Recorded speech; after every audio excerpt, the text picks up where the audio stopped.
Sí, ya tengo. Justamente por eso estoy tratando de ver. Salir de ahí. Hola, Raulito. Hola, profe, ¿qué tal? ¿Cómo estás? Te llamas Belén Villar nomás, pero eso Sí, es lo no que sé, todo. de mi hermana. ¿Cómo estás? Bien, bien, súper bien. Bueno, así decimos nomás que nos callemos cuando tenemos que callar. No voy a apagar ya mi micrófono. Sí, yo también pongo en silencio por las dudas. Sí, está bien.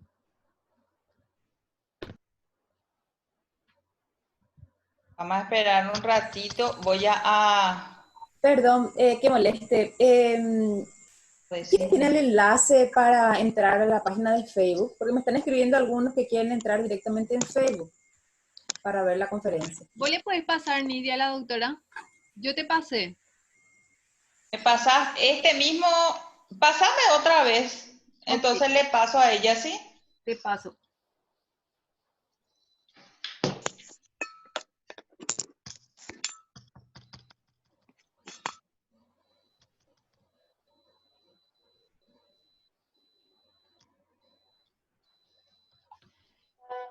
El de Ana, el que no estoy encontrando.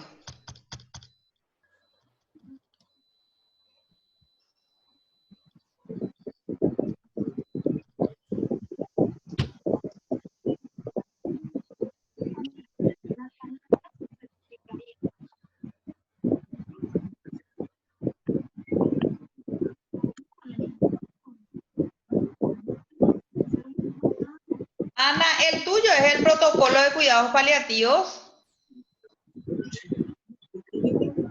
Sí, el mío es ese. Ah, ya. Entonces ahí ya tengo. Excelente. Voy a probar un poco el de...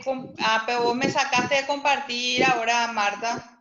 Yo no, porque la doctora es la que va a compartir primero. Ya, entonces voy a probar un poco si sale directo. Sí, sale directo. Excelente. Muy bien.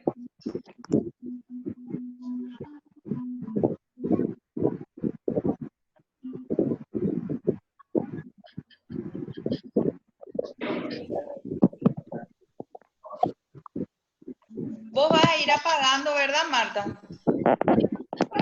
Si ven, tengo que ir silenciando también. Bueno. Pero si me ayudan y silencian el Zoom, por Sí, favor. ahí estoy No me vas a viendo. conseguir, ¿no?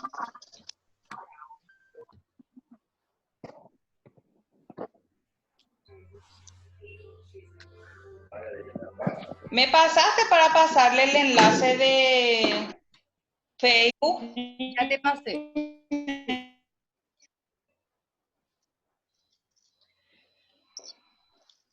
Ah, el de Facebook. El de Sí, Facebook. el de Facebook es... Ese es directo. O sea, no tengo enlace, le voy a pedir a Lelis. Sí, porque la doctora quería para la gente que no estaba pudiendo entrar más acá, que no se inscribió. Ese es desde la página. Sí.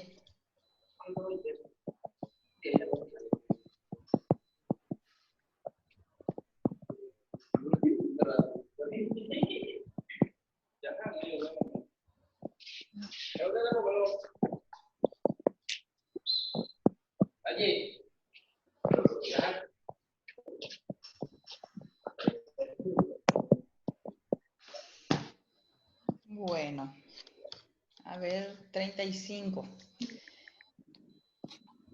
Se van sumando la gente.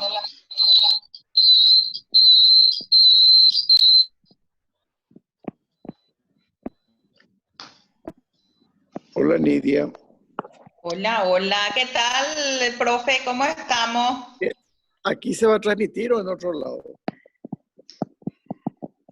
Vamos a estar aquí y también en Facebook, en la página de la Asociación de Kinesiólogos y Fisioterapeutas del Paraguay. Pero vos Pero ya ahí no entraste encontré ya dónde acá, meterme. profe. Pero me queda acá, me queda acá. Sí, quédate nomás, Gabo.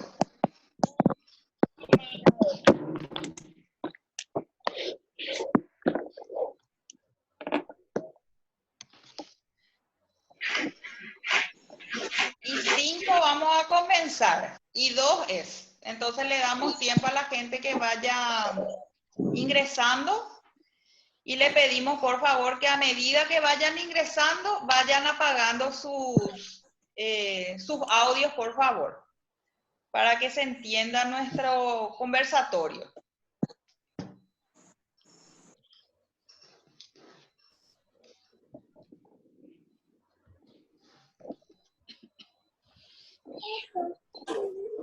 La voy a mirar.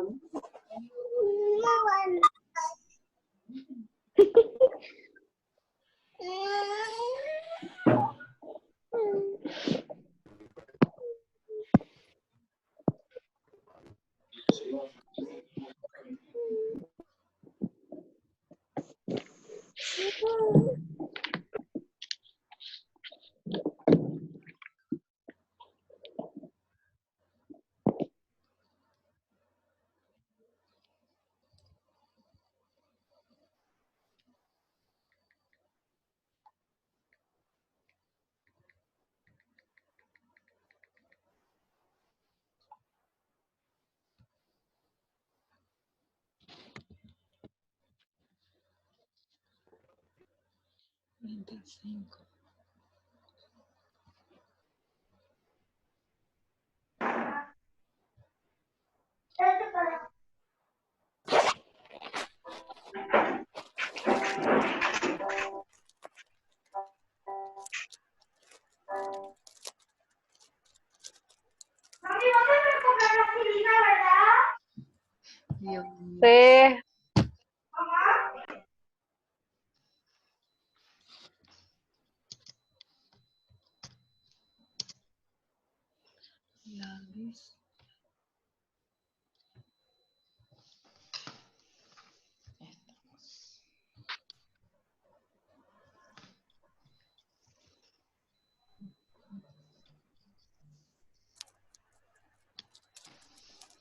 Bueno.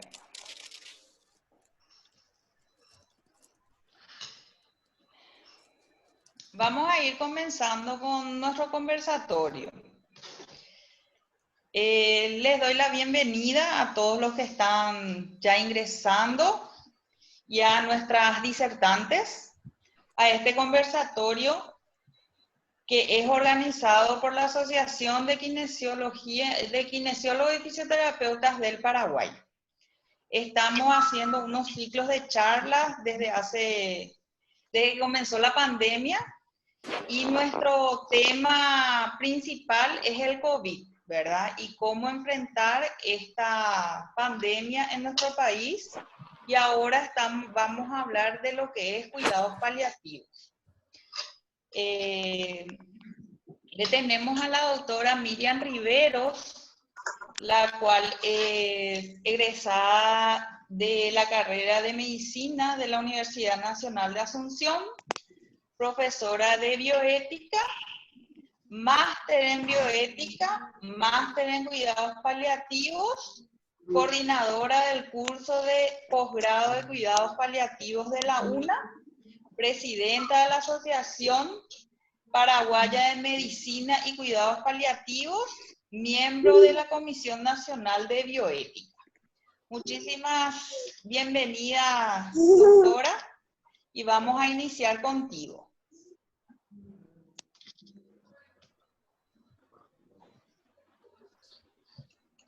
Bueno, muy buenas noches. Gracias por la invitación y este espacio que siempre a nosotros en Paliativo nos apasiona. Hola, ¿se escucha? Hola, ¿se escucha? Sí, se escucha, doctor. Se escucha. ¿Se escucha? Ok. Bueno, entonces Sí, nada, contarles que estoy contenta de este espacio y que queremos que realmente podamos...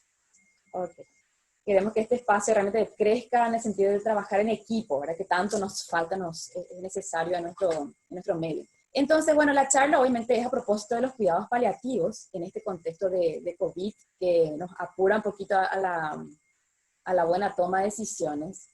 Y realmente yo hice una presentación quizás un poco larga, y así que voy a procurar de pasar rápido en algunos aspectos. Yo le pediría a Nidia que me controle el tiempo y me hace así nomás cuando se va muy extendiendo la cosa. Ok, sí, tenemos gracias. 20 minutos para cada disertante, doctor. ¿Sí? Perfecto, perfecto. Entonces, esta Pero pandemia de COVID y como cualquier otro desastre, dale, gracias. Como cualquier otros desastres y catástrofes en el mundo, nos plantean dos situaciones importantes. O sea, la primera, que siempre decimos que es un imperativo ético, salvar la mayor cantidad de vidas posibles, pero a su vez también tenemos el deber moral de no abandonar a nadie. Entonces, estamos en esta posición desde los cuidados paliativos, que si bien no podemos salvar a las personas, no queremos abandonar a nadie. Entonces, hice un pequeño cuestionario. ¿Será que se pueden silenciar todos los otros audios? Hola. Por favor, gente, vamos a silenciar. Tenemos una colega que está para eso, pero de repente somos La muchos. cuidadora puede silenciar. Sí. Sí. Ok, distraernos un poquitito. Entonces yo les cuento que en este contexto hice unas cuantas preguntitas que por ahí salieron la necesidad de hacer esta charlita, ¿verdad? Hice un cuestionario que 155 profesionales pudieron responder y empecé a preguntar sobre aspectos como, por ejemplo, si conocía los criterios de ingreso a terapia intensiva para pacientes que tengan COVID. Fíjense que la gran mayoría dijo que sí. Y cuando pregunté sobre criterios de uso de ARM, igual una proporción interesante dijo que sí, conoce los criterios. Entonces, obviamente, esto que se está trabajando tanto desde de la sociedad entera es todo lo que implica salvar vidas, ¿cierto? Fíjense, la Sociedad Paraguaya de Medicina Crítica hace este protocolo súper interesante, es un consenso para el ingreso a terapia intensiva, donde hay criterios bien claros, criterios clínicos, ¿no? Y todos estamos en este momento, en esta necesidad de decir, bueno, queremos salvar a todos, a la mayoría, lo que podamos, ¿no? Entonces este consenso se hace interesante y tenemos que conocerlo para obviamente saber quiénes son candidatos y quiénes no. Entonces la siguiente pregunta que yo hago en este cuestionario es si conocen los criterios que no permiten el ingreso a terapia. Y ahí ya baja un poquito más el porcentaje, ya hay más dudas. Fíjense, un 47.1 dice que no conocen. Cuando pregunto si conocen los criterios que contraindican el uso de asistencia respiratoria mecánica, aumenta el porcentaje de que no se sabe, ¿no? Entonces surge esta cuestión de que nos hace, digamos, un desafío esta pandemia. Si bien no todos somos terapistas o trabajamos en terapia, conocer cuáles son los criterios objetivos para ingresar a terapia. Y fíjense que todas las sociedades y los objetivos de la unidad de cuidado intensivo proponen 3 puntos. Primer punto, preservar la vida. Segundo, restablecer la máxima capacidad funcional. Y tercero, disminuir la mortalidad, como los 3 ejes importantes para que un paciente ingrese a terapia intensiva. Entonces, cuando yo estoy ante un paciente con COVID y dificultad respiratoria, me planteo en cuál de estos 3 objetivos yo le voy a colocar a este paciente, ¿no? Fíjense que ya desde el año 99 la Sociedad de Cuidados Críticos hace categorías para el ingreso a terapia. Y hay un modelo, varios modelos, por ejemplo, de prioridades, que precisamente es más utilizado, les voy a mostrar rápidamente, que categoriza en 4 prioridades. Modelos de diagnósticos que, según las condiciones, digamos, de las patologías o de la condición clínica. Y el otro que es un modelo de parámetros objetivos, que tiene en cuenta una lista de arbitraje y demás circunstancias. Y fíjense lo que utiliza, estas son las prioridades internacionales para el ingreso a terapia intensiva. Prioridad 1, paciente crítico inestable. ¿Y quiénes son estos pacientes? Son los que no hay límite establecido en el tratamiento que reciben. Ahí vamos a hacer de todo. Son los pacientes chocados, con estabilidad hemodinámica. Son los pacientes que vamos a tirar, como dice, la casa por la ventana porque es un paciente que le podemos salvar la vida. La prioridad 2 entran ya, precisamente monitorización intensiva y pueden necesitar algunas intervenciones. Aquí van, por ejemplo, pacientes con patologías crónicas que desarrollan enfermedad médica o quirúrgica grave, pero tienen una chance, digamos, de sobrevida o de mejorar la calidad de vida. En la prioridad 3 se tienen los pacientes que tienen ya pocas posibilidades de recuperarse por una enfermedad de base, pero hay un proceso agudo que necesita, ¿verdad? Y aquí, obviamente, ya estos pacientes, fíjense, dice, para recibir tratamiento intensivo para aliviar su enfermedad aguda, pero también establecer límites terapéuticos, como por ejemplo, intubar, ¿sí? O no intentar reanimación. Y el criterio 4, o la prioridad 4, pacientes, ¿vale? Pacientes cuyo ingreso no está generalmente indicado. O sea, el beneficio es mínimo. Sí. Lo que pasa es que hay mucha interferencia y no sé si me preguntan algo, perdón. Beneficio mínimo o enfermedad de bajo riesgo, y que realmente es el paciente cuya enfermedad se cataloga de terminal e irreversible y la muerte se hace inminente. Este es el panorama en el cual también podemos tener pacientes con COVID y tenemos que saber qué hacer con estos pacientes. Fíjense que todos los esfuerzos hoy en día a nivel de salud pública son en tener más camas, más UTI, más respiradores. ¿Qué hacemos con los pacientes prioridad 4? Entonces, otra de las preguntas que hice dentro de esto es si entre los pacientes que no son candidatos a terapia y al uso de ARN, estarían los pacientes con enfermedad terminal, y pregunté si se conocen los criterios de terminalidad. Fíjense que un porcentaje dijo que no, 39.4, y esto es muy importante de tener esa idea bien clara para la toma de decisiones. Vamos a mostrarles pues un protocolo que nosotros hicimos para justamente cuidados paliativos, y está estos criterios de terminalidad. Y aquí es lo que el desafío que, digamos, el equipo médico tiene, es tener la certeza de si esa enfermedad está en etapa terminal. Fíjense que la situación de terminalidad de una enfermedad tiene características como ser una enfermedad avanzada, progresiva, incurable, con falta de posibilidades razonables de respuesta a tratamiento específico, numerosos problemas o síntomas intensos, gran impacto emocional, y el pronóstico de vida inferior a 6 meses. Y generalmente se ve en patologías como el cáncer.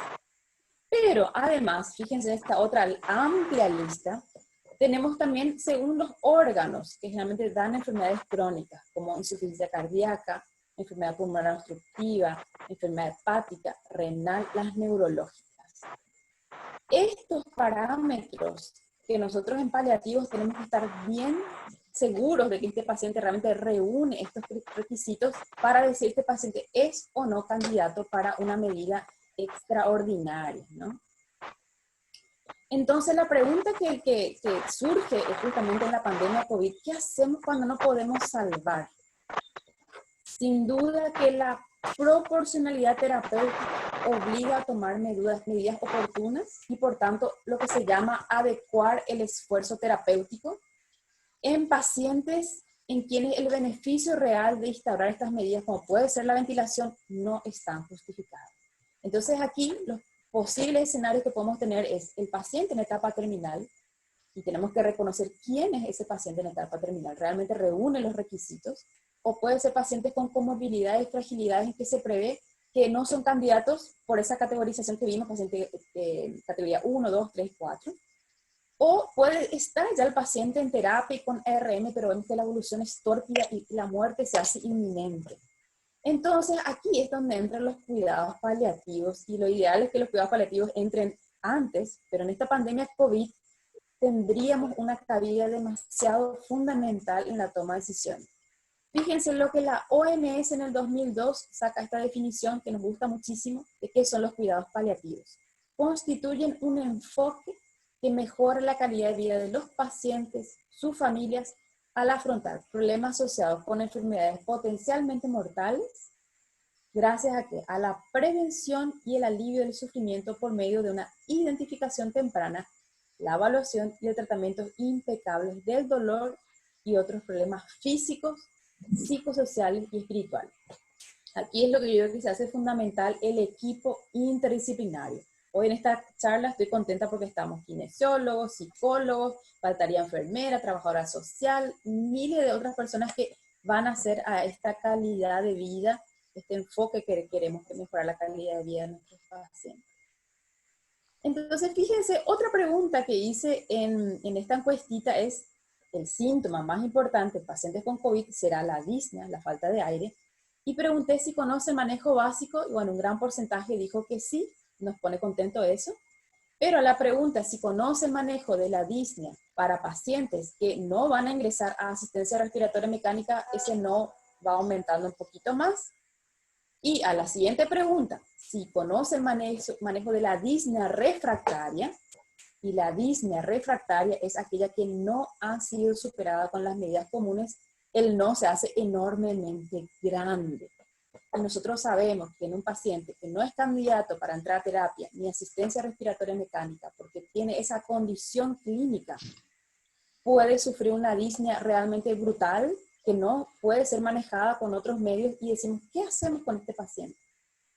Entonces, en atención a estos pacientes, ya dijimos que es una obligación moral prodigar la continuidad con los cuidados paliativos que pueden ser dados en el hospital e incluso en el domicilio.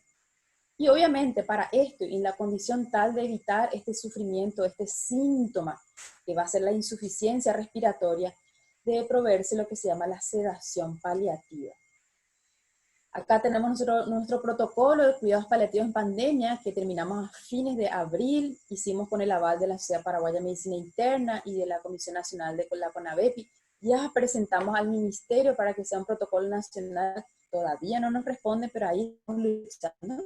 Y son estos temas básicos que damos en este protocolo, de criterios de terminalidad, todo lo que es comunicación, adecuación del esfuerzo terapéutico, manejo de la disnea, delirium, que puede ser un síntoma frecuente, y la sedación paliativa. Y fíjense, aspectos kinésicos, ¿sí? La kinesiología aparece acá como un elemento importantísimo que nos va a hablar Ana María.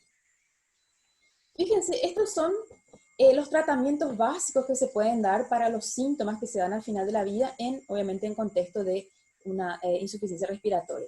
Y fíjense, ¿cuál es el fármaco estrella? La morfina. La morfina, en conjunto con los corticoides y otras medidas kinésicas, pueden mejorar la percepción de la falta de aire. Entonces, se hace importante conocer cuáles son las medidas que tenemos para ofrecer a los pacientes.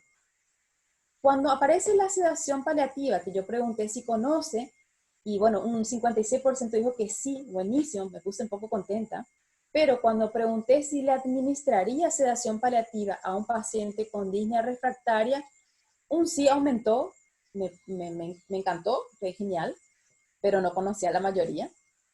Y fíjense, cuando nosotros tenemos este paciente, prioridad 4, beneficio mínimo e improbable recuperación, declarado como enfermedad progresiva o terminal, y para el confort de la disnea refractaria usamos morfina, midazolam y la iosina, también corticoides. 3 fármacos que son la estrella, digamos, morfina, midazolam y bucapina. Estamos hablando desde el punto de vista farmacológico. Entonces, la pregunta que se harán la mayoría es, ¿qué es la sedación paliativa? La sedación paliativa se entiende como la administración deliberada de fármacos en dosis y combinaciones requeridas ¿para qué? Para reducir la conciencia de un paciente con enfermedad avanzada o terminal, tanto como sea preciso para aliviar este síntoma. ¿Sí? Y es muy importante que ¿qué es síntoma refractario? Aquel que no puede ser adecuadamente controlado con los tratamientos disponibles. Entonces, viendo el final de la película, en estos pacientes que probablemente van a llegar a una insuficiencia respiratoria, tenemos que ofrecer la sedación paliativa. Acá hay unos puntos que voy a hablar rápidamente para que sea una sedación considerada ética, que tenga síntoma refractario, toda la constancia clínica en la historia, la intención es muy importante, que es aliviar el sufrimiento. La dosis y combinación de fármacos tiene que estar ajustada a la disminución de la conciencia y el consentimiento, ya sea del paciente o de un responsable si el paciente no puede dar en ese momento. Y la evaluación interdisciplinar. Esto lo dice la Sociedad Española de Cuidados Paliativos. La evaluación interdisciplinar es importantísima. El kinesiólogo, el psicólogo, varias personas pueden colaborar en esta toma de decisiones. Ahora, cuando hice una de las preguntas, justamente con sedación paliativa, muchas personas pueden confundir con eutanasia. Entonces quería hacer esta aclaración antes de terminar. Que se entiende como eutanasia a la acción que por su naturaleza en la intención procura la muerte, con el fin de aliviar el sufrimiento, si bien es una medida compasiva, pero lo que se procura es la muerte de la persona. Es muy importante que no se considere eutanasia la sedación paliativa, y les voy a poner un pequeño gráfico de las diferencias. ¿Cuáles son las diferencias entre la sedación y la eutanasia? Es muy importante. La intención, primero. En la sedación, mi intención es aliviar este sufrimiento refractario. En la eutanasia, quiero provocar la muerte deliberadamente. Obviamente, para liberar el sufrimiento, pero provocar la muerte. En el proceso, en la sedación, hay una prescripción de fármacos ajustados a la respuesta del paciente, que es dormirlo, disminución de la conciencia. En la eutanasia, obviamente, mis prescripciones para garantizar una muerte rápida.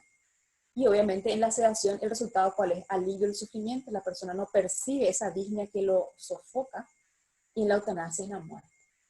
Obviamente hay una línea muy delgada entre una y otra cuando no se conocen las vías, forma de administración y sea un personal calificado y se tengan todas las consideraciones generales antes de catalogar de un síntoma refractario. Tipos de sedaciones, para que tengan una idea, hay varios sedaciones. Nosotros utilizamos mucho en cuidados paliativos para otras patologías que no sea COVID, obviamente, ¿verdad? Puede haber sedaciones superficiales, profundas, pueden ser intermitentes o continuas. Puede ser, por ejemplo, para un procedimiento que genera mucho dolor, como sacar una impactación fecal o una cura de escalas, que sería una sedación transitoria. La sedación es una herramienta que utilizamos para pacientes con un sufrimiento muy grande y no se puede controlar con medidas comunes, ¿no? Entonces, en esto cuando hablamos nosotros en pacientes con COVID, obviamente nos posicionamos en este último escenario probable de este sufrimiento incontrolado. Fíjense que hay escalas también que utilizamos para evaluar la respuesta a la sedación y hay varios niveles, o sea, no es una cuestión, un estándar que yo le pongo al paciente y se duerme. Tengo que monitorizar, tengo que constantemente controlar el estado de conciencia y la respuesta a los medicamentos. Entonces, la propuesta así rápida de esto era que es tan importante que nos preparemos para conocer, si bien, cuáles son los criterios para ingresar a terapia intensiva, pero también saber quiénes no deben ingresar a terapia intensiva, porque le vamos a dar más sufrimiento y peor calidad de vida. Y a las que no van a ingresar a terapia intensiva, no podemos abandonar, tenemos que dar una respuesta humana, científica y ética a este dilema que sería la insuficiencia respiratoria y que el paciente va a fallecer con un sufrimiento terrible. Y obviamente los cuidados paliativos quieren dar esta respuesta a estos pacientes.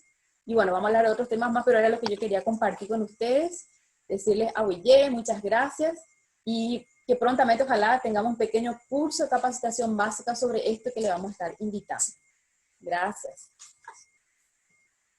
Muchísimas gracias, doctora. Te pasaste un chiquitito, pero es muy importante definir el tema de sedación y eutanasia, ¿verdad?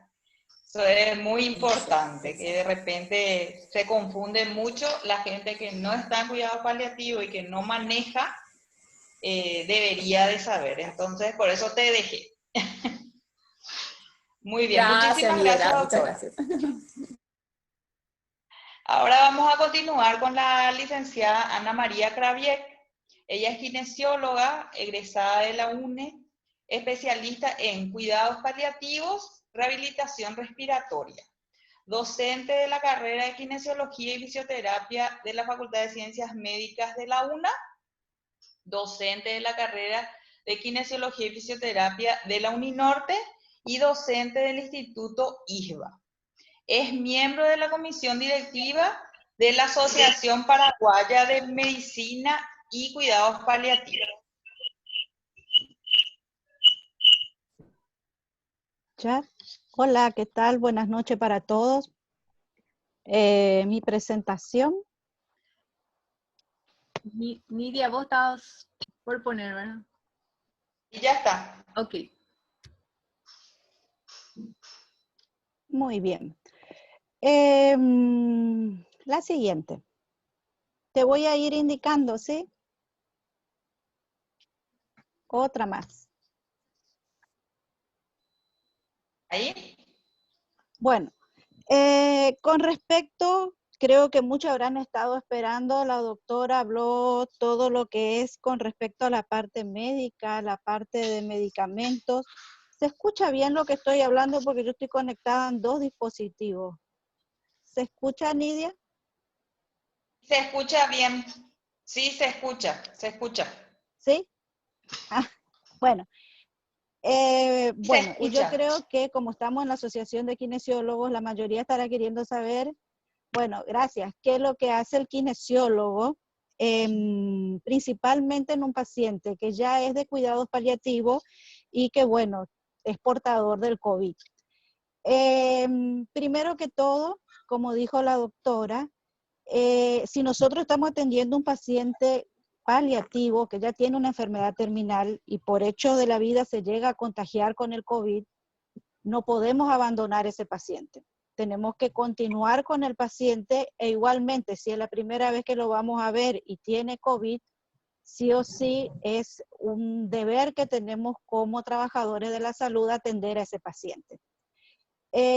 Ahora bien, desde el punto de vista kinésico, nosotros, primero que todo, como dijo la doctora, se va a hacer un triage o una evaluación del paciente y la toma de decisiones para ese paciente tendría que ser interdisciplinaria. Entonces, para ver qué es o qué tratamiento va a seguir ese paciente según el estadio, en qué caso enfermedad de base, y ver qué opciones les podemos dar a cada uno de estos pacientes. Obviamente que es algo personalizado y es algo individualizado. No es que acá hacemos un protocolo y todos van a entrar en lo mismo, sino que está el protocolo como base o como fundamento, pero después cada paciente va a ser evaluado según los síntomas y según en qué estadio de su enfermedad esté. De por sí les puedo decir que para kinesiología o para el tratamiento kinésico, solamente vamos a poder atender a todos aquellos pacientes que tengan una sintomatología leve. ¿Está? Siguiente. Lo que yo hice es hacer un compendio de todas las, ¿puede pasar? Ahí está. De todas las investigaciones que se hicieron hasta ahora. Y acá de la Asociación Respiratoria de Europa, la licenciada Claudia Bernaola hizo una traducción y eso, por eso ahí abajo están todos los indicativos de dónde fui sacando. Dice que la mayoría de las personas infectadas con el virus tienen una enfermedad leve y se recuperan. ¿Sí? El 80% de los pacientes, la enfermedad es leve a moderada. Un 13,8 tienen una enfermedad grave y 6,1 son críticos. Entonces, enfocándonos a esto, es que, fíjense, si el 80% nosotros mismos ahora sabemos que hay muchos pacientes o muchas personas que están infectadas y que son asintomáticas. Entonces, muchos de estos pacientes también pueden estar infectados, pero no desarrollar en forma grave la enfermedad. O sea, que estaríamos enfocados principalmente a este 80% o menos que tenga una enfermedad leve. Porque como dijo la doctora, para los graves o los críticos ya va a tener que ir la sedación paliativa. En cuanto a los síntomas más comunes que vemos o que se encontraron, ahí tenemos fiebre, tos, disnea, mialgia, taquipnea, esputo, pérdida de la fuerza muscular, pérdida de la función, neuropatía o miopatía. Y esto también, ya la doctora lo dijo, lo vuelvo a recalcar, el equipo tiene que ser interdisciplinario. Y creo que la toma de decisiones no solamente la hace la parte médica, hablando de este equipo interdisciplinario, sino también con los familiares y con el paciente si es que está consciente. ¿Sí? Es una toma de decisiones que se deben hacer en conjunto con todas las personas que rodean al paciente y con el mismo paciente si está consciente. Siguiente. Otra diapositiva. Otro, bueno, entre los objetivos generales del abordaje de los pacientes que están en cuidados paliativos, tenemos, básicamente engloba todo, desde mantener la función respiratoria, mantener la parte circulatoria, músculo-esquelética, tratar las rigideces articulares o evitar las rigideces, tratamiento del dolor en el caso de que tengamos, autonomía del paciente es una de las cosas principales, y dice mejorar el estado social, cognitivo y emocional. Esto lo saqué de la revisión bibliográfica que hizo la licenciada Gloria Jiménez, en donde el objetivo para el kinesiólogo, para el tratamiento kinésico, es lo que está en negrita abajo con todo paciente portador de COVID, que dice mejorar la sintomatología, reducir las complicaciones, mejorar la calidad de vida y brindar contención. Si leemos lo que está en negrita abajo con respecto a lo que es arriba, en general en cuidados paliativos, básicamente estaríamos teniendo los mismos objetivos.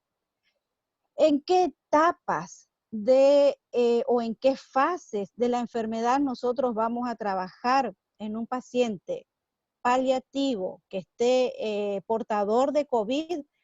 Va a ser en la fase de confinamiento, que es la del inicio, y si es que todo sale bien y el paciente se recupera, en la fase de recuperación, ¿sí? Si es que no va a la sedación paliativa y si es que no evita al paciente en ese proceso. Lo que sí cabe resaltar, ustedes todos están sabiendo que no existe evidencia de ninguna técnica de fisioterapia que nos digan que está avalado científicamente. Esto es muy pronto y todo lo que se está haciendo, todo lo que se está investigando es básicamente en cuanto a la experiencia que tenemos con el tratamiento de estos pacientes. Siguiente. Entonces, teniendo en cuenta esto, podemos decir que en la fase de confinamiento, lo primero y principal es que siempre que el paciente se encuentre hemodinámicamente estable, o sea, que su temperatura corporal sea la normal y que no presente disnea, nosotros lo que vamos a tratar de evitar son periodos prolongados de inmovilización. Porque como todos ustedes saben, la inmovilización me va a traer aparejada otras complicaciones. Entonces, vuelvo a repetir, este protocolo de kinesiología para pacientes de cuidado paliativo con COVID es para esa primera etapa y es para los pacientes que tienen una enfermedad de leve y algunos que otros moderados. Para los críticos y severos no vamos a hacer tratamiento, ¿sí? Entonces, como les dije, en esa primera etapa, si es que el paciente está con su sintomatología controlada en cuanto a temperatura y en cuanto a la disnea, podemos hacer todo lo que queramos, siempre y cuando podamos hacer movilizaciones activas, activo-asistida o pasiva, dependiendo de cómo esté nuestro paciente, ¿está? Y todas estas movilizaciones, tanto activa como pasiva, vamos a ir manteniendo la parte respiratoria con una buena respiración o con los ejercicios respiratorios correspondientes. En cuanto a la fase de recuperación, si es que nuestro paciente todavía sigue con nosotros, entonces vamos a encontrarnos con un paciente que vamos a tener secuelas respiratorias, como la hipoventilación. Vamos a encontrarnos con un paciente que tiene secuelas hipotróficas, o sea, secuelas neuromusculares, y vamos a tener pacientes que posiblemente tengamos trastornos circulatorios. Hoy en día se está hablando de que no solamente produce neumonía, sino que también produce trombosis. Entonces vamos a ver también cómo va evolucionando la fisiopatología del COVID, porque también el estar acostado, el estar inmovilizado me va a traer trastornos circulatorios. Y si pensamos, por ejemplo, que es un paciente paliativo con un CA terminal, las trombosis son muy comunes en pacientes con CA terminal, ¿sí? Entonces tenemos todo un combo de prevención de complicaciones y también si se recupera de poder. No les digo que vamos a recuperarlo para que salga a hacer una maratón, pero sí para que la calidad de vida, para que la autosuficiencia de ese paciente sea mejor después de esta enfermedad. Vemos que hay muchos pacientes que sanos que se enfermaron y las complicaciones que tuvieron después de la infección son bastante importantes. Entonces, imagínense un paciente que ya estaba mal desde el inicio, con la complicación, si es que llega a salvarse, vamos a tener bastante como para mejorar esa calidad de vida. Siguiente. Y en la fase de recuperación vamos a tener que trabajar todo eso. Seguimos con las movilizaciones activas y pasivas, dependiendo de cómo se va a encontrar nuestro paciente. En cuanto a las técnicas de drenaje de secreciones, vamos a abocarnos lo mismo que tenemos en el protocolo de kinesiología o de kinesiólogos hecho por la licenciada Gloria. Ninguna técnica que permita la expulsión o para evitar el contagio. Vamos a trabajar sobre mejorar la ventilación, mejorar la capacidad pulmonar que pueda llegar a este paciente, mejorar lo que es la movilidad del tórax, también con ejercicios respiratorios y con ejercicios de miembros superiores. Siguiente nivel. Y bueno, esto era... ¿podés pasar a la siguiente? Como la mayoría de nuestros pacientes paliativos, nosotros los vemos más en domicilio, y esto es de la Asociación de Cuidados Paliativos de España. No, el siguiente, estaba bien. Entonces, nosotros vamos a ver a muchos de nuestros pacientes o internados, y el mayor porcentaje van a estar en su casa, en su domicilio. ¿Podés pasar nomás a la siguiente? O yo no sé, yo no estoy viendo. Ahí está.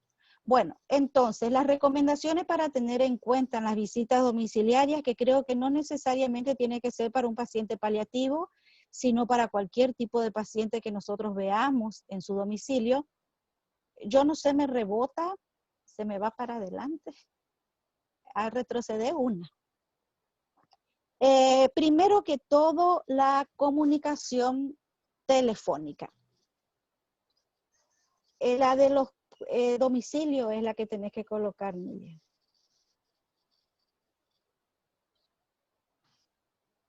Esa. Bueno. Primero que todo, como dijimos que los pacientes a domicilio son los que nosotros más atendemos, entonces ubicarnos con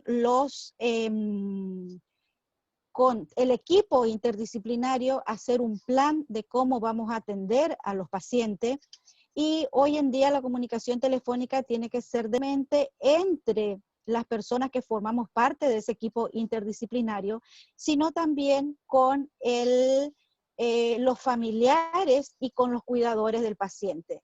Y cuando el paciente está consciente, también tenemos que, la diapositiva anterior era Nidia. Te me fuiste demasiado rápido. Pero también tenemos... La siguiente. Ahí sí, pero ahí nomás, ahí porque estoy todavía en visita domiciliaria. Bueno, la comunicación, como decía, con todo el equipo interdisciplinario, la comunicación con los cuidadores, con los familiares, y si el paciente está lúcido, con el paciente.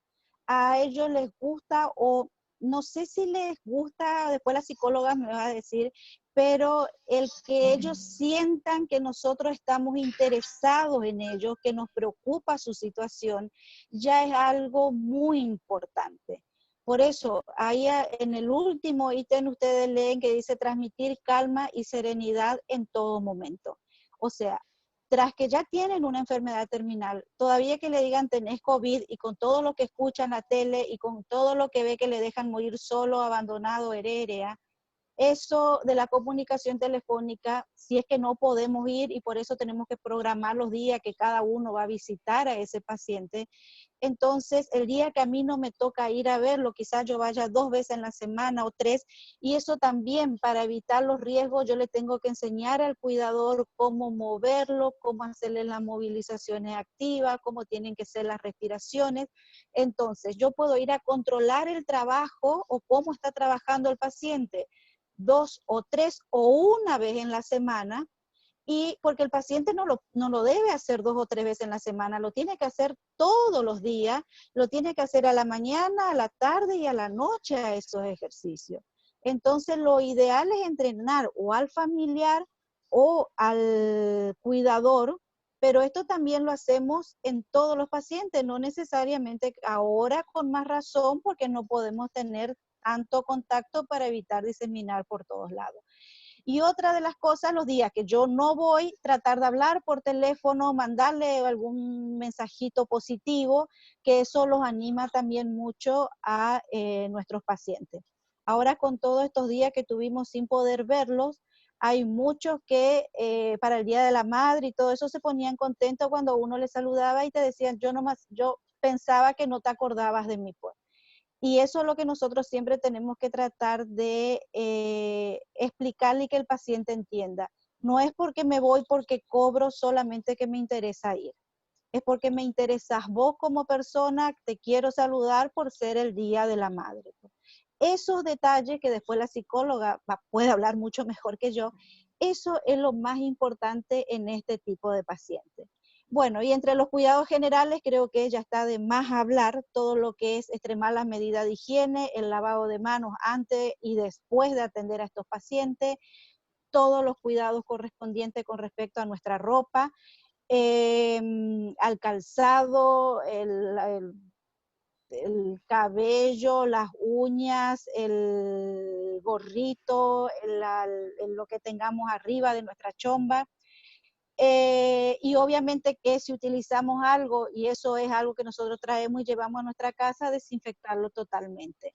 Y otra de las cosas que me parece muy importante, porque lo vemos también nosotros mucho, la educación sanitaria a los cuidadores. Hay muchos cuidadores que no están capacitados como para atender a este tipo de pacientes y no saben qué hacer. Si tienen confianza, nos preguntan. Yo tengo muchos que me llaman y me dicen, me pasó esto, ¿qué es lo que puedo hacer? No tiene nada que ver con el tratamiento kinésico, pero puede entrar alguien a verle, puede venir fulano a verle. Entonces, esa educación, ese enseñarle al que lo está cuidando continuamente al paciente también es muy importante. Y ahora sí, la siguiente, Nidia. Bueno. Bueno, y la que viene ya es como final, y sí o sí tenemos que controlar la sintomatología. Hasta donde se pueda, vamos a trabajar los kinesiólogos. Y después tenemos que hacer un pasito al costado, porque quizás si ese paciente empeora su situación, va a necesitar la sedación paliativa, y en esos casos va a estar el acompañamiento o el soporte emocional solamente a los familiares. Vuelvo a repetir, esto es algo muy general, pero que después nosotros con cada uno de los pacientes y con cada familia tenemos que volver a hablarlo y volver a ver qué es lo que vamos a hacer con cada paciente. Y la idea es esa, que si se va a morir, que se muera sabiendo que estuvo cuidado y que estuvo acompañado hasta el último momento. Y la siguiente diapositiva solamente es la siguiente.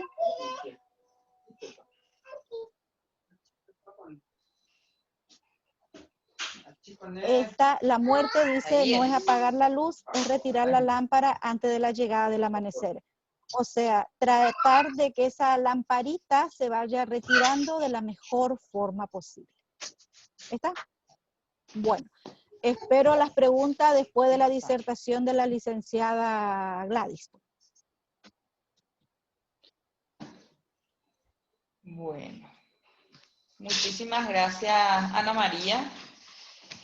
Acá es cuidarle y cuidarnos. Los dos, siempre. Sí. Muy bien. Ahora vamos con la licenciada Gladys López. Ella es psicóloga egresada de la Universidad Nacional de Asunción. Es psico-oncóloga de la Universidad de Favaloro, psico-oncología del Instituto Nacional de Cáncer, el INCAM, y en el Centro Médico La Costa. Docente del curso de posgrado de cuidados paliativos de la Universidad Nacional de Asunción y miembro de la comisión directiva de la Asociación de Medicina y Cuidados Paliativos. Gladys, ¿estás por ahí? Sí, hola, ¿qué tal, Nidia? Buenas noches a todos. Muchísimas gracias porque veo tanta gente realmente. No sé si ya tenés allí la presentación. A mí me toca un poco hablar sobre el duelo, que es lo que realmente nos convoca, me convoca a mí en esta noche, ¿no? Entonces, vamos a empezar diciendo justamente que el duelo, ¿podéis ir pasando, Nidia, por favor? El duelo es la reacción de dolor ante la pérdida de lo inmensamente querido, ¿eh? En este caso, no solamente, el duelo no solamente se puede dar por la muerte de una persona, puede ser justamente el desapego de una posición, de un objeto. Hoy día estamos viviendo muchos duelos, mucha gente se queda sin trabajo, mucha gente va perdiendo ciertas cosas que anteriormente tenía por la situación que se está viviendo, ¿verdad? El duelo es una reacción normal y natural que genera una alteración psicológica importante cuya evolución es temporal hasta que sobreviene la superación y adaptación a la pérdida. Yo siempre digo que que el duelo es una reacción normal ante una situación muchas veces anormal. La situación no suele ser normal, pero la reacción es normal y natural ante la situación catastrófica que se vive, ¿no?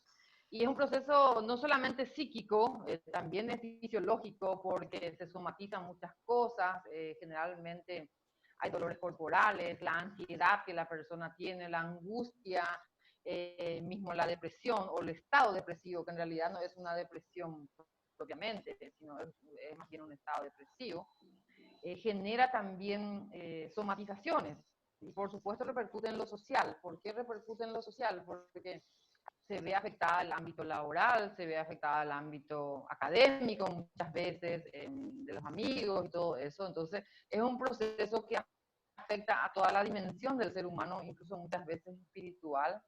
Las personas que de pronto están enojadas con la vida, porque le pasó esto a mi ser querido, porque me pasó esto a mí, hasta con Dios, quién sabe, ¿no? Entonces, esto va mucho más allá muchas veces, que solo culpa, por ejemplo, ¿verdad?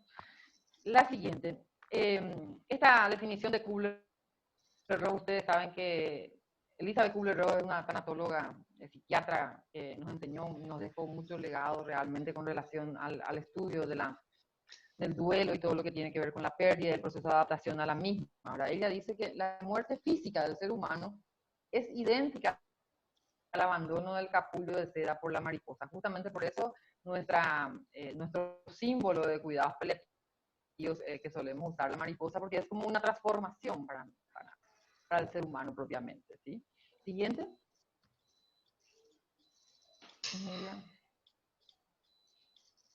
Bueno, tenemos como las características del duelo que se expresa a través de la pena, la aflicción, la congoja, y por lo general se encuentra una desorganización emocional que por supuesto es temporal, si es normal, y es patológica cuando esto se va dando en más tiempo, ¿no?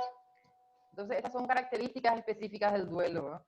Y vamos a ir a la siguiente.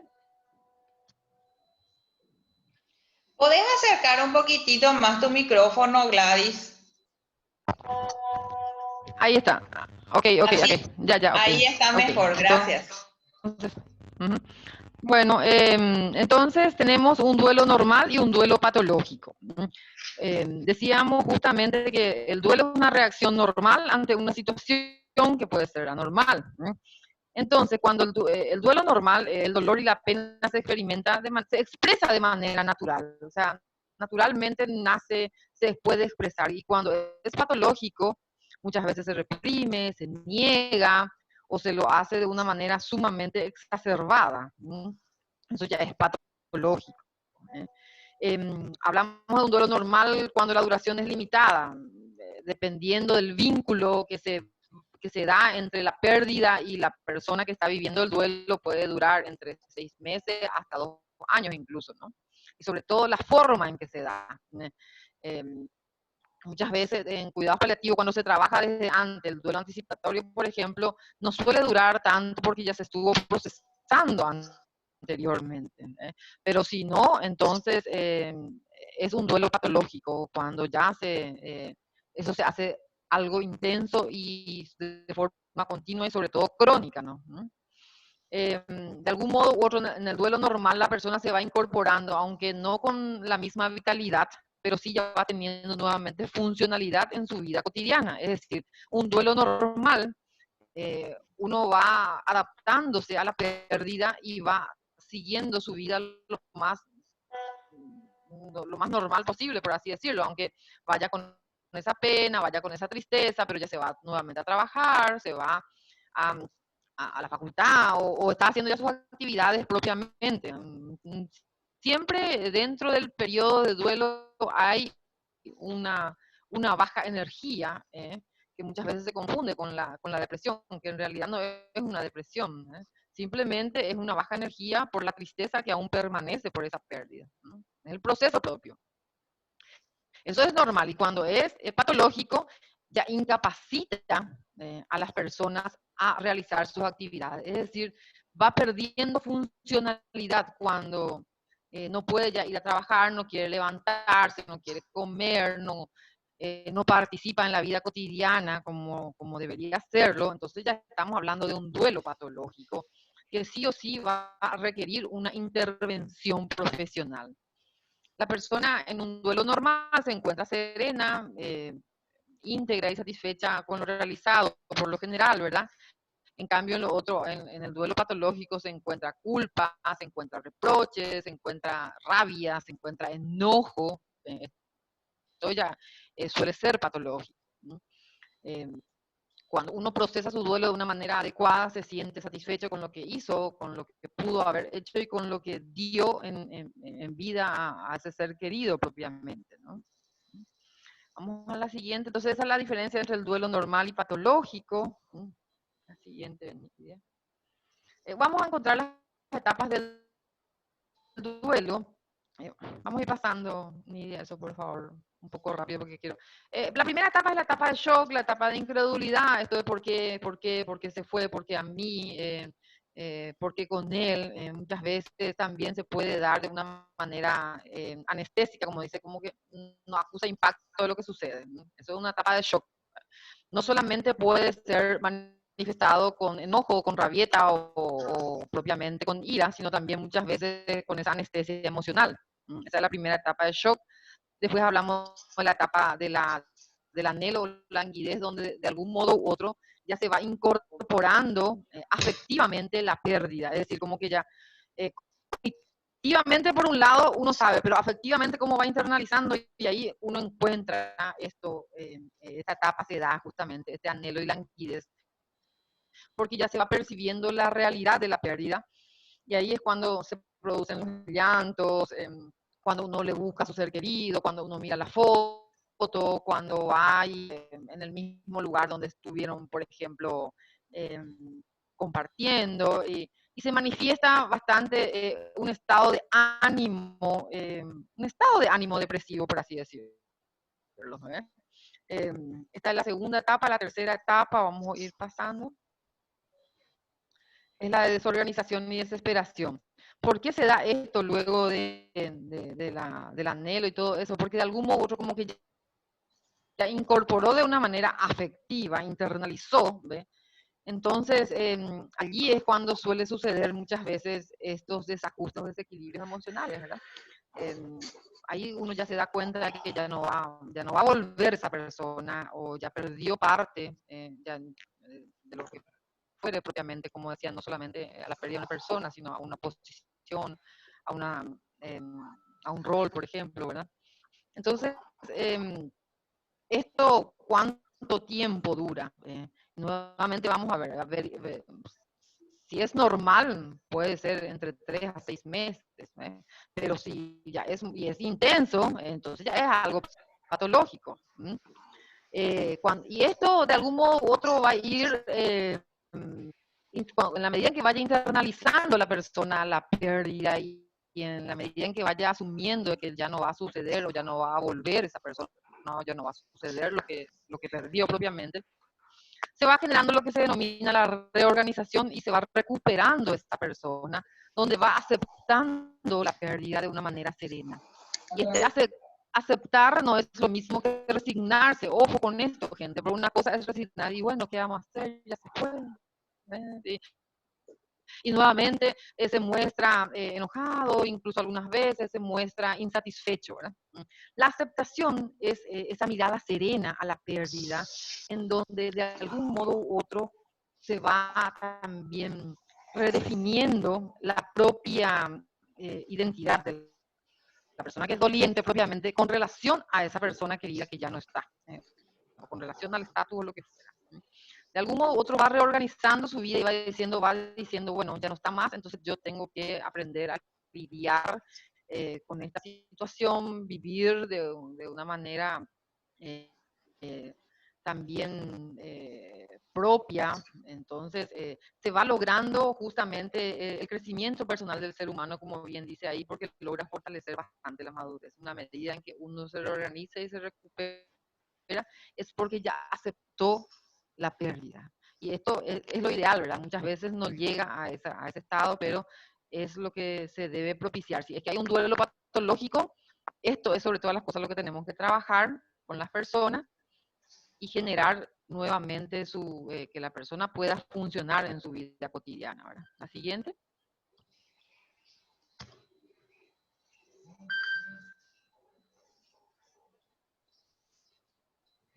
Bueno, aquí simplemente es identificar, bueno, no es tan fácil a veces tener estas etapas así de una manera ordenada. Puede que en un momento pareciera que uno ya aceptó, que ya reorganizó su vida, pero justamente llegó la Navidad, llegó el Año Nuevo, llegó el cumpleaños de esa persona querida y se desequilibró por completo nuevamente. Estos momentos, estas fechas significativas, los aniversarios, por ejemplo, suelen nuevamente llevar a las etapas anteriores, que en ese momento se desborda otra vez la persona, ¿verdad?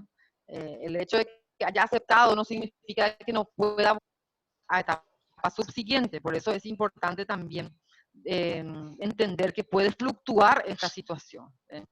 Luego de 2 o 3 años, una persona tiene una mirada serena y tranquila, aun cuando fuere, por ejemplo, el aniversario o el cumpleaños de esa persona que ha partido. Entonces, significa de que realmente llegó a la etapa total de aceptación y reorganización. Pero esto se da ya en la medida en que uno va superando por completo eso. Generalmente lleva un poco más de tiempo, ¿sí? La siguiente. Bueno, esto es muy importante, por supuesto. No se puede remediar a la pérdida, ¿no? Nosotros no podemos hacer que esa persona pueda no sufrir, por ejemplo, ¿verdad? Pero nosotros como profesionales, lo que sí podemos hacer es ayudarle a encontrar esa respuesta a esas preguntas, a esos malos entendidos, a clarificar y calmar. Muchas veces la culpa, que en ocasiones son irracionales, ¿verdad? Porque yo no le hice esto, o yo no le llevé a tal lugar, si yo le hubiera llevado, si yo hubiera hecho esto genera mucha culpa, ¿verdad? Entonces nosotros como profesionales lo que tenemos que justamente es propiciar ese desahogo emocional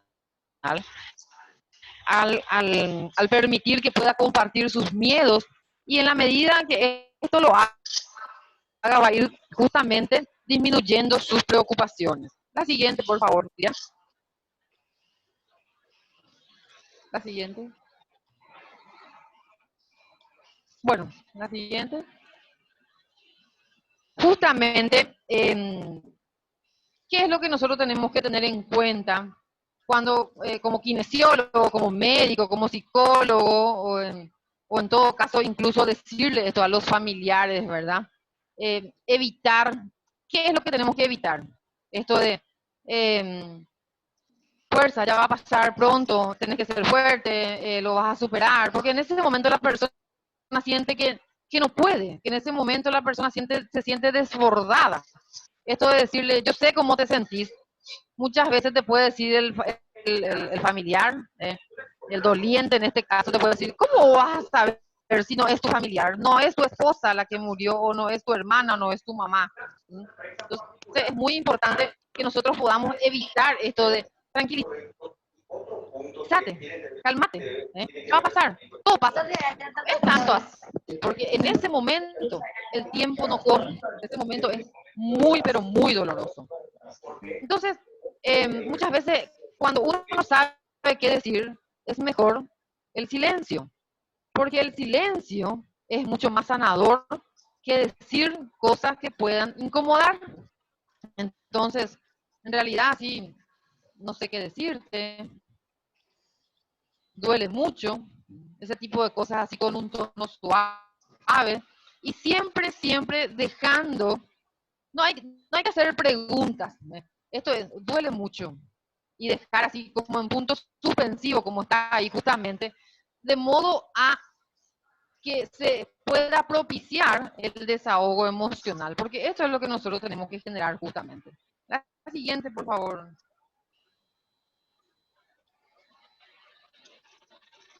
Bueno, si bien es cierto que no podemos proteger a las personas de la tristeza, pero sí podemos apoyarlos a sobrellevarla justamente. ¿Cómo podemos hacer esto en tiempos de COVID? Justamente, la siguiente.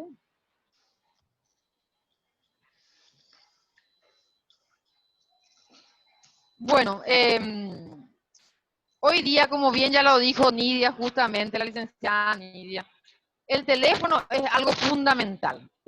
Hoy día es nuestro mejor aliado, estar disponible para el familiar, el paciente, es fundamental. Y en este caso, justamente, antes de, acá hablamos de dos etapas. Por un lado, antes del fallecimiento del paciente, en donde es importante tener la escucha activa. ¿Cómo podemos hacer eso, verdad? Hoy día se usa la videollamada, el llamar por teléfono, las conferencias como esta, buscar siempre propiciar estos encuentros, aunque sean virtuales, por supuesto, ¿verdad? Pero generar el desahogo emocional. Buscar que esta persona pueda expresar lo que siente. Es importantísimo. También hay algo muy importante aquí que tiene que ver con esto de respetar los tiempos de la familia para hablar del tema y abordar la problemática, en este caso la pérdida, con mucha sutileza y sin tabúes. Cuando hablamos de sin tabúes, justamente, no usar eufemismo, no decir, por ejemplo, el tumorcito, o hablar así de una manera casi infantil muchas veces porque no queremos dañar, entre comillas, a ese familiar o a ese paciente. Hay que hablar con serenidad y hablar con nombre y apellido. Este paciente posiblemente puede fallecer. Se está haciendo lo que se puede, pero no está ganando esta situación. Entonces, utilizar estos vocabularios adecuados es mucho más sano finalmente que utilizar eufemismos. Es importante facilitar la ruptura de la incomunicación emocional, tanto del paciente moribundo como de la familia, y propiciar un ambiente de comunicación franca entre ambos, generar justa comunicación entre ambos, es algo muy importante. Entre la familia y el, el, el paciente en este caso, el paciente que está en este caso ya en etapa terminal, ¿no? Hay que identificar cuáles son los miedos justamente de ese familiar, de ese doliente, qué es lo que más le preocupa. Acá nosotros tenemos dos focos. Por un lado, el propio paciente que también hace su duelo y el familiar que también es doliente. El paciente también es doliente porque está haciendo su duelo por la pérdida de su vida, por la pérdida de su rol, por su pérdida ante la sociedad, ¿verdad? Entonces es importante justamente preguntar cuál es su miedo más importante, hablar de esos temores de modo a que pueda ventilar sus miedos y trabajar sobre estos miedos. Esto es antes del fallecimiento del paciente. Después tenemos, luego del fallecimiento del paciente, no sé, la siguiente.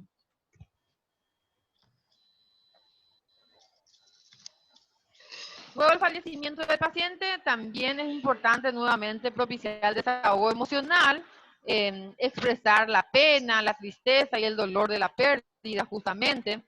Desde este lado también se pueden hacer incluso lo que se llama primeros auxilios psicológicos a los familiares, que es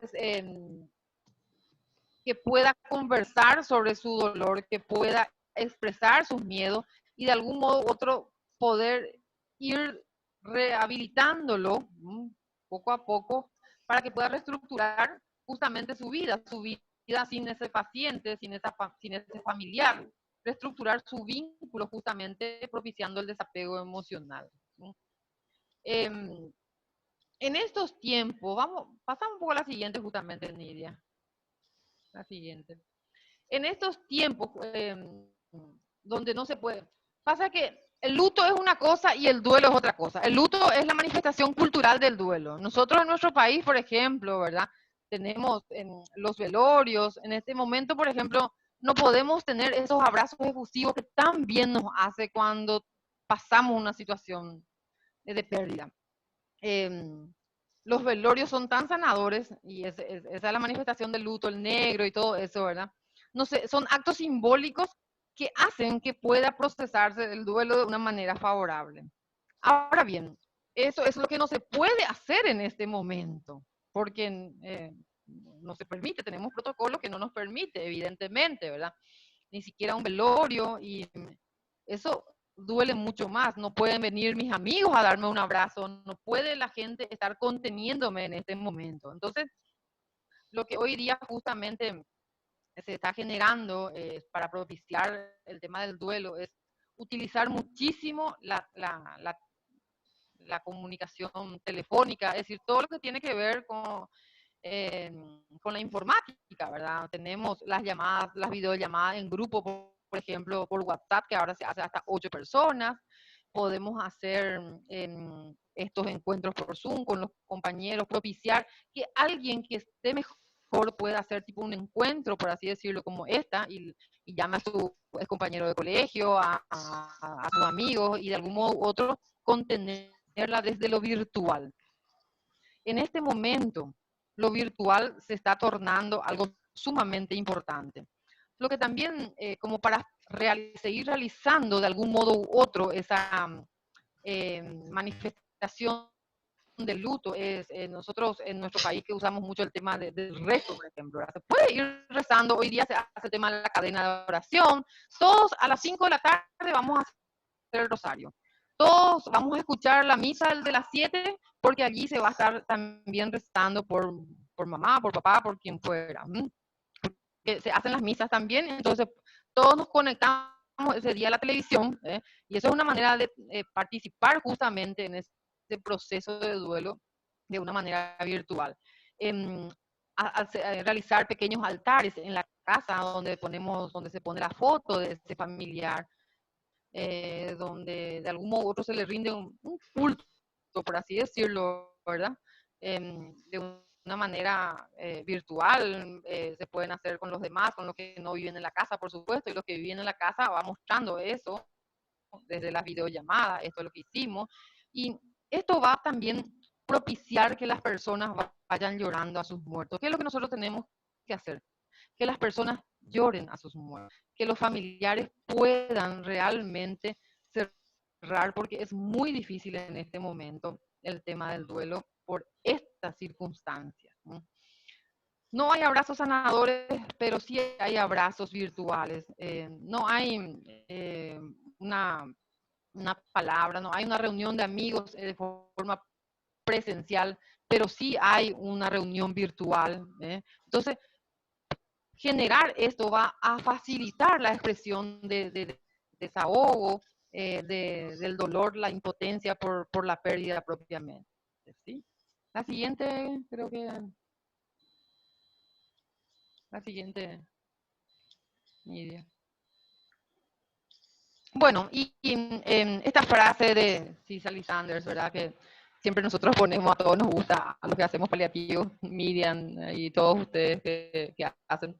Tú importas por ser tú, importas hasta el último momento y haremos todo lo posible, no solo por ayudarte a morir, sino a vivir hasta el final. Eso es sobre todas las cosas nuestro objetivo en cuidados paliativos.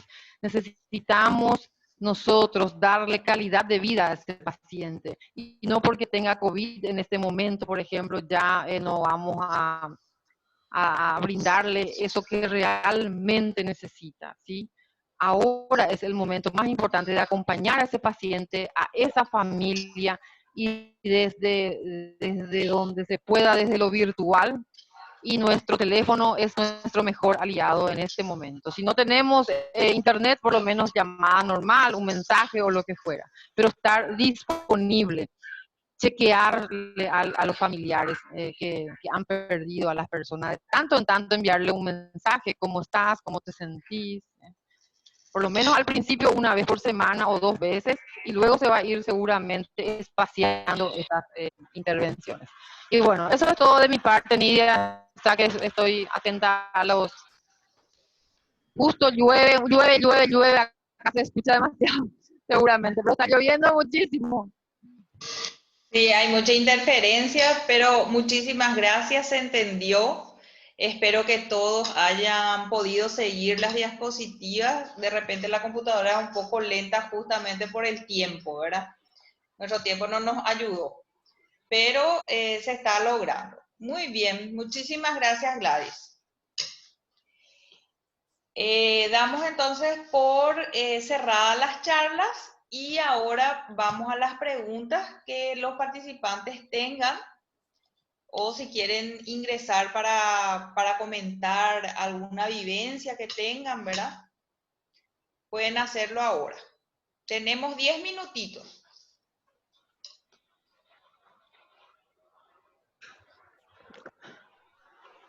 Licenciada Lelis. Buenas noches. Buenas noches a los disertantes. Muchas gracias. Brillante exposición. Muy interesante el tema. En primer lugar, les felicito por este trabajo. Un trabajo, creo que es el primer trabajo que se realiza, que yo estoy viendo, que se realiza de manera interdisciplinaria. Y escuché en la presentación de la doctora Miriam que presentaron en el ministerio, pero aún no hay un retorno para poder aplicar como un marco ya dentro del Ministerio de Salud. Y sería tan bueno que este protocolo se aplique, porque si bien ahora estamos enfocados mucho en la parte crítica, aguda, terapia intensiva, no tenemos que olvidarnos también de estos pacientes que, como dijo la licenciada Ana María, en la etapa leve y también en el confinamiento, ¿verdad? Estando en la casa ese paciente y en la etapa de recuperación. Entonces les felicito, muy lindo el protocolo. Ojalá que el Ministerio de Salud pueda recibir y aplicar en las entidades públicas y privadas. Y tengo una pregunta para cada una, si me permiten, por favor. Adelante, Leli. Sí, para la doctora Miriam. La sedación paliativa solo se aplica cuando hay un sufrimiento incontrolable. Sí, la sedación paliativa es una herramienta que obviamente se utiliza y obviamente en el campo del paciente con una enfermedad en etapa terminal, en el cual primero, se prevé que obviamente el final está muy cerca, realmente los síntomas a veces se agudizan en el final de la vida, y pueden haber llamado los síntomas refractarios, que por definición es este síntoma que no pudo ser debidamente controlado con las medidas conocidas. Obviamente también acá es muy importante que el equipo de salud sepa cómo controlar una disnea, ¿verdad? Porque entonces yo veo un paciente que está con insuficiencia respiratoria y yo no sé cómo manejar la disnea y ya le hago sedación paliativa. Eso no es una práctica ni ética ni científicamente buena, ¿verdad? Yo tengo que utilizar todas las herramientas para manejar la disnea y en la última instancia es la sedación paliativa. La sedación paliativa es mi último recurso para evitar que este paciente muera con tanto sufrimiento. Y obviamente se hablan de síntomas como puede ser el dolor, que generalmente es la reina, por decir así, lastimosamente, de las patologías oncológicas. Por supuesto, la disnea se puede presentar en pacientes con insuficiencia, con EPOC, con insuficiencia cardíaca. El delirium también puede ser un síntoma que utilizamos mucho para sedación en pacientes con encefalopatía metabólica, como puede ser una enfermedad renal, una enfermedad hepática. Y también se describe en la literatura la sedación paliativa en el sufrimiento existencial. Ahí a lo mejor Gladys puede hablar con más propiedad, ¿verdad? Que existen realmente situaciones que la parte psicoespiritual es realmente terrible, el paciente está con un gran sufrimiento de la esfera psicológica y algunos proponen el tema de la sedación. Podríamos entrar en las controversias, pero fíjense que no solamente son síntomas físicos que pueden, digamos, ser pasibles del uso de la sedación paliativa. Nosotros nos posicionamos en el COVID, que pensamos que la disnea va a ser el síntoma más importante y el delirium también, porque puede haber pacientes obviamente ya muy adultos mayores y obviamente todo este sistema neurológico se ve afectado y aparece el delirio, ¿vale? Pero obviamente para la sedación paliativa tiene que haber un síntoma refractario y ese síntoma refractario tuvo que haber sido manejado con todos los medios posibles. Y lo otro, para que la sedación paliativa, como yo expliqué, sea ética, tiene que ser ajustada, las dosis de fármacos ajustados a ese síntoma. Entonces también implica mucho la formación. La formación acá es fundamental, ¿verdad? Cómo se hace la sedación, qué fármacos, cómo se monitorea, cómo hago el seguimiento, es fundamental. De ahí que, bueno, comentamos que nosotros enviamos al Ministerio el protocolo conjuntamente con una propuesta de capacitación, porque nada sirve un papel si no sé cómo usarlo. Y ahí está, esperemos que también lo acepten. Hemos enviado también al Hospital de Clínicas, porque bueno, yo trabajo ahí, también enviamos a la dirección y bueno, estamos a la espera, nosotros con gusto de apoyar en esta situación. Sí, muy interesante, porque vi que en la página web del Ministerio de Salud hay una guía de prioridad de pacientes que van a acceder a internarse en terapia intensiva y entre ellos ya descartan a aquellos adultos mayores o pacientes con comorbilidades. Ya hay una preselección aparentemente de parte del Ministerio de Salud para tener acceso a esa terapia y acceder al respirador. Claro, es que por eso yo mostraba al inicio de la charla cuáles son los criterios de ingreso a las unidades de terapia intensiva, que categoriza en 4, digamos, prioridades. Y en la prioridad 4 son los pacientes en etapa terminal. Podría ser un paciente, puede ser adulto mayor o bien joven, pero tiene tantas comorbilidades que no se va a beneficiar. Imaginemos una persona de 25 años con una fibrosis quística, que está con un pulmón totalmente deshecho, ya por la enfermedad de base, y que hace un COVID, ¿verdad? O sea, realmente a veces pensamos que solamente la edad es una cuestión discriminatoria, pero no es tanto así. O sea, se suman la edad con la respuesta inmune y con las patologías previas. Y de hecho que, bueno, ojalá que en Paraguay nunca lleguemos a esto, pero en otros países a veces han tomado criterios fuertes para la toma de decisiones en el ingreso, porque se te desborda la cama, y esa es una cuestión que nosotros hablamos en un conversatorio de bioética. ¿Qué hacemos cuando te desborda la cama? Ya no tenés más dónde meter. ¿Y qué le ofreces a ese paciente? No tenés cama. O sea, esa es la realidad que pasó en muchos países. No tenés cama. Pues entonces hay que ofrecerle, bueno, manejo de la disnea con morfina y si hace falta la sedación paliativa, porque ¿cómo presencias la muerte terrible de un ser humano en esa condición, ¿verdad? Entonces también, y decía un gran paliativista, Eduardo Bruera, que al lado de una terapia intensiva tiene que estar una unidad de cuidados paliativos. No se puede concebir de que yo piense solamente en salvar a ese paciente y el que no se salva no es mi problema. Tenemos que dar una respuesta humana, ética y científica a todos los problemas de salud. Y esto que pasa hoy con esta pandemia pone en relieve lo que está sucediendo todos los días. En Paraguay sigue muriendo gente con tremendo sufrimiento. Pacientes con cáncer, con EPOC, con enfermedad renal crónica, o sea, el COVID yo creo que empezó a destapar nomás esta realidad y ojalá que la gente se dé cuenta de que hay gente que necesita morfina, que necesita sedación paliativa y la gente no sabe cómo hacerlo y no existen en todos los servicios. Son contados con los dedos los hospitales que tenemos una unidad o un departamento de cuidados paliativos. Entonces realmente es un poquito lo que nosotros queremos hablar, ¿verdad? Que está bien, queremos salvar a todas las vidas que se pueda, genial. Y a los que no, no podemos abandonar. Perdón que yo me entusiasmo mucho, así que me cortan nomás. Sí. Para la licenciada Ana María, ¿se podría aplicar esas terapéuticas de manera virtual, telemática, por video, ya sea el paciente estando en la casa, recuperándose? ¿Esa actividad kinésica se puede o necesariamente tenemos que estar al lado de ellos? Sí. Hola, Lelis.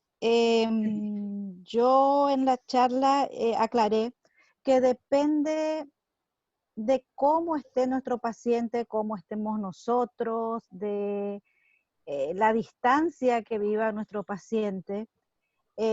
Hablándolo con el equipo interdisciplinario, hay algunos que con ir una vez a la semana a ver cómo están haciendo las cosas ya alcanza y sobra. Depende mucho de la capacidad que tenga el cuidador también.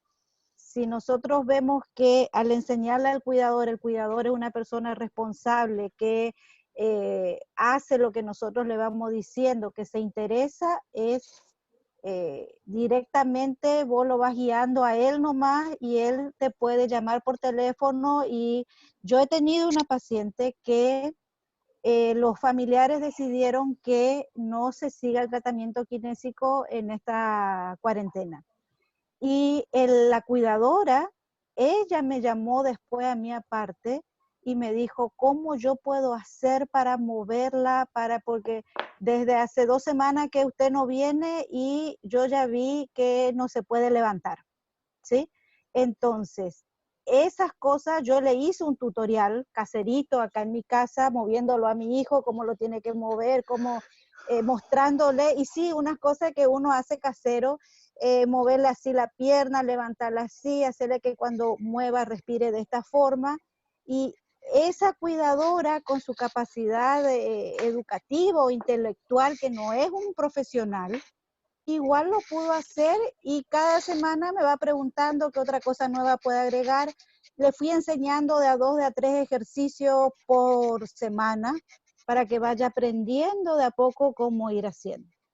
Porque ella misma se dio cuenta que su paciente al no moverse, obviamente, y ojo que esta señora es cuidado paliativo nomás, no es COVID, pues, ¿tá?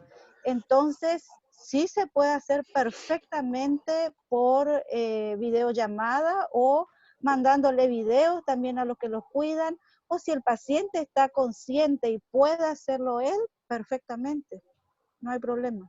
Genial. Además, teniendo en cuenta que si son pacientes paliativos, y más con el COVID, no es que vos vas a estar trabajando 1 hora, 1 hora y media con cada paciente.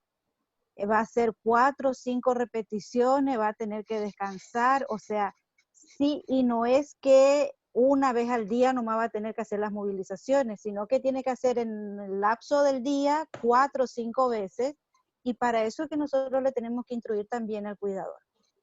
Con o sin COVID hay que instruirle al que va a estar con el paciente. Gracias, Ana. Raúl quiere preguntar algo. Buenas noches a todos, felicitaciones a la Asociación Paraguaya de Cuidados Paliativos, es un orgullo realmente comunicarme y escuchar la charla, bastante particular y peculiar. De todas maneras, sí, me gustaría dentro de lo que es cuidados paliativos, COVID, con COVID, sin COVID, la casuística realmente a la doctora y fundamentalmente a todos los profesionales que interactúan. ¿Qué casuística tienen pacientes terminales, ya sean oncológicos o no oncológicos, con COVID-19 en el domicilio, realmente?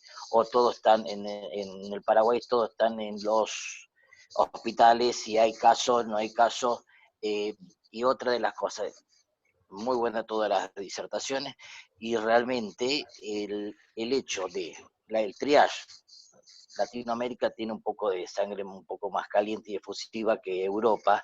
El triaje que se utilizó en Italia y en España, en donde, como geriatra, eso fundamentalmente, no tanto como paliativista, fue bastante desastroso en que pacientes adultos mayores de 65, 70 años, que sin expectativa de vida ya se le quitaba por el exceso o por la falta de cama, más bien dicho, y eso hay alguna experiencia casuística que tenemos terminales oncológico, no oncológico con COVID.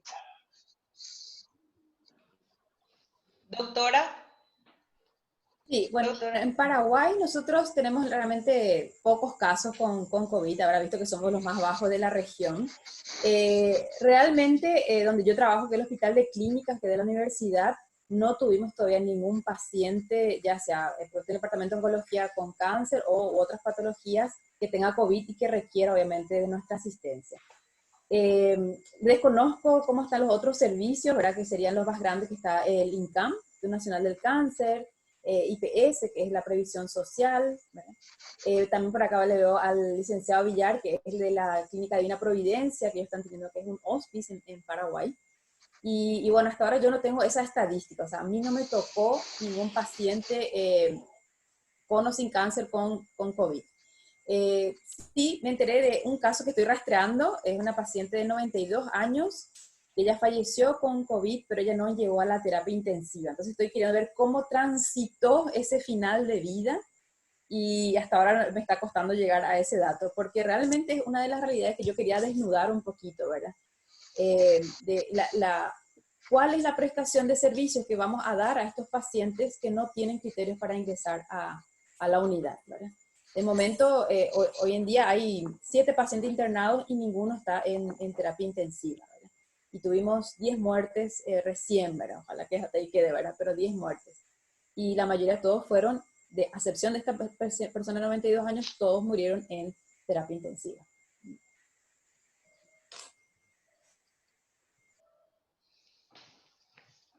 Raúl, ¿respondida tu pregunta? Excelente, muchísimas gracias. Lelis. Sí, una pregunta para la licenciada Gladys. El duelo en el personal de salud, cuando, gracias a Dios, no tenemos ahora un caso importante en nuestro país, pero sí, ojalá que nunca tengamos, no tengamos que pasar por esa situación, pero sí en nuestros servicios tenemos casos importantes de fallecimiento, incluso de conocidos, compañeros, familia. El duelo en el personal de salud que está en la primera línea, hay un manejo diferente, ¿cómo se podría eso sobrellevar? Y también la parte espiritual, si está contemplado en el protocolo el apoyo espiritual. Licenciada Gladys.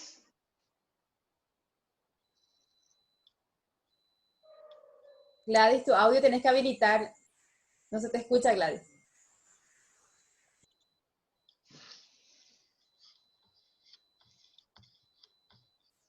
Ahí está.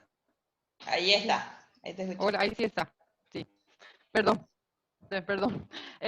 Bueno, decía justamente que lo espiritual dentro no contemplamos porque no teníamos una persona que trabaja exclusivamente en eso, pero algo muy importante. Ahora bien, el duelo puede darse, por supuesto, y no solamente muchas veces entre nuestros propios compañeros, qué sé yo, puede ser un familiar o una persona con quien nosotros, al menos desde cuidado paliativo, nosotros nos vamos encariñando con nuestros pacientes, ¿verdad? Y mucho tiempo, hace mucho que le conocemos, ¿verdad? Y justo pasó esto, ¿verdad? Sí, hay que abordar, y es importante justamente que se pueda conversar de esto, que se pueda generar un espacio de diálogo, un espacio donde se pueda ventilar justamente estas emociones, y en algún momento requiere una ayuda más personalizada, Bueno, nosotros como profesionales de la salud mental tendríamos que identificar si hay personas más vulnerables, porque en un equipo muchas veces está luego mal porque, no sé, tiene problemas familiares o tiene otro tipo de inconvenientes personales, y justo sucede también esto, se exacerba más, porque esto es lo permitido, que si tiene un problema luego de pareja en este momento, pero como eso es algo que no se puede hablar, y esto sí es algo permitido socialmente, ¿verdad? Entonces, de esa manera se dispara muchas veces ciertos desequilibrios emocionales, y eso sí es muy importante abordar. ¿Por qué? Porque va a desestabilizar no solamente a esta persona, sino a todo el equipo, ¿verdad? Entonces, bueno, si por ahí es necesario apartarlo un poquito por un tiempo, sería importante buscarle reasignarle alguna actividad, por ejemplo, a esa persona, siempre y cuando se identifiquen personas que estén con duelos exacerbados. No sé si llamarlo duelo patológico propiamente, ¿verdad? Porque dentro de todo, si hace una semana o 15 días pasó, eso todavía no podemos decir que sea un duelo patológico, excepto por la manifestación, ¿verdad? Pero se debería trabajar esto, y yo creo que incluso de manera anticipada, ¿verdad? Anticipando y no siendo catastrófico propiamente, uno puede trabajar esto. Y ahora luego justamente, porque hay mucho miedo también, ¿verdad? Y hay mucho tabú, mucho temor a conversar sobre esto, como si fuera que si conversamos de la muerte o conversamos de esto, nos va a pasar. No nos diga luego eso, ¿verdad? Y muchas veces uno quiere expresar eso y no se lo permitimos, ¿eh? Y no es que porque no hablamos de eso no va a suceder, no. Tenemos que generar, y uno diría, ay, ¿qué vamos a estar hablando en el desayuno de la muerte o de fulano o de lo que puede pasar? No. Si hay momentos, yo creo que incluso en algún momento justamente había una propuesta de un café de la muerte, se llama, un espacio justamente donde se podría ir conversando. ¿Te acuerdas, Miriam, de este café de la muerte? No, creo que en la Asociación Latinoamericana surgió esto justamente, ¿verdad? Donde uno va encontrando estos espacios. Y más en nosotros los profesionales que estamos en constante posibilidad de enfrentarnos a eso, por supuesto, ¿verdad? ¿Por qué no? Nosotros no estamos exentos al sufrimiento, nosotros no estamos exentos al dolor, nosotros somos seres humanos que tenemos tanto miedo como ese familiar que está viviendo allí, ¿verdad? Por supuesto. No sé si... Respondido, Lelis. ¿Sí? ¿Alguien más quiere preguntar o comentar algo? Creo que fue bastante interesante, interactiva nuestro conversatorio. Todos paliativistas. Belén Villar. Raúl quiere hablar. Belén Villar. Belén es mi hermana. Adelante. Para la profe Miriam, es una consulta por el tema del curso de paliativos. Yo sé que este año prácticamente ya poco o nada ya, ¿verdad? Pero para el año que viene hay posibilidad de reapertura a través del curso. Sí, Villar se refiere a nuestro posgrado. Nosotros tenemos un posgrado interdisciplinario de cuidados paliativos.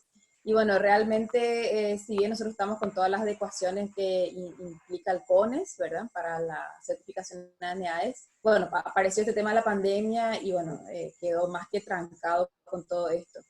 Porque, bueno, ustedes saben que esto implica la actividad no solamente de la lectura, sino ir a ver a los pacientes. Sin el paciente no es posible aprender. Así que, bueno, no, este año lo veo muy poco factible porque todos los posgrados incluso están con problemas por el tema de las prácticas y demás, ¿verdad? Así que bueno, pero bueno, yo creo que va a llegar el momento adecuado. Mientras tanto, lo que estamos nosotros organizando, y lo hemos presentado al ministerio, bueno, al hospital de clínicas, para que si alguien se enganche lo podemos hacer, es esta capacitación básica que le llamamos un curso básico de cuidados paliativos para no paliativistas. Entonces, para el resto que a lo mejor no quiere trabajar en esto, pero yo creo que es algo que tiene que caer en forma transversal a todas las formaciones de todos los especialistas.